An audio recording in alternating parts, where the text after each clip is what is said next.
Hello investors, good early morning from Chicago, the risk management capital of the world. This is the Morning Stir Market and Resource Rundown for Thursday, August 30th.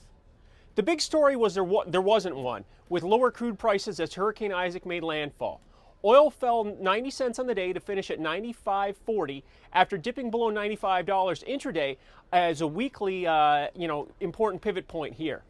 Stocks finished positive across the board, though only a few points up on the day Wednesday. The Dow broke a two-day decline to finish up 4 points, while the broad barometer S&P was up only 1 point. The lows Friday at 1395 and then 1390 from August 8th act as support in this S&P as we wait any hints from the Fed.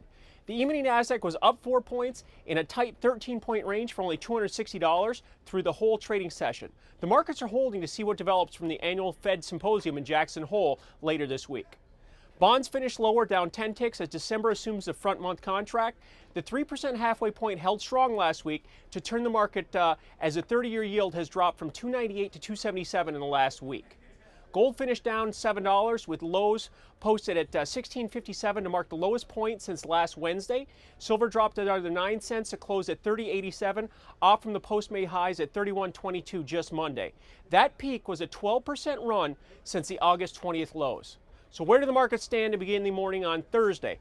Somewhat quiet once again, but we've got stock futures are down.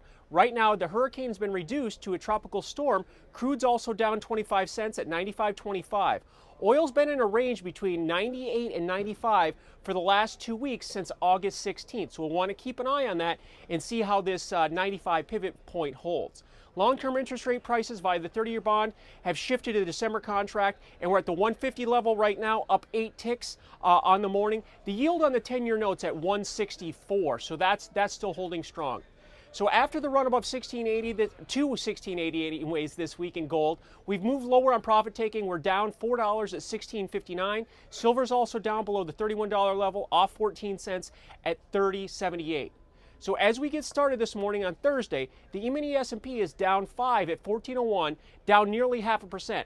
The 1400 pivot point is right here, so we want to watch this on a closing basis. Dow futures are also down 46, and the Nasdaq 100 futures are down 11 points with an hour to go before the stock market open. So to wrap up this morning, gold's off $4, crude's down 25 cents. Interest rates, we're continuing to see the drift higher here in price and lower in yield. The E-mini S&P is at 1401. The Dow futures right now are down 46 and approaching the 13,000 level at 13,038. Please visit our sponsors for more information on commodities, futures, and options. I'll see you early Friday morning for the Stir in the Market to set up your trading day. From the CME Group trading floor, it all comes back to commodities.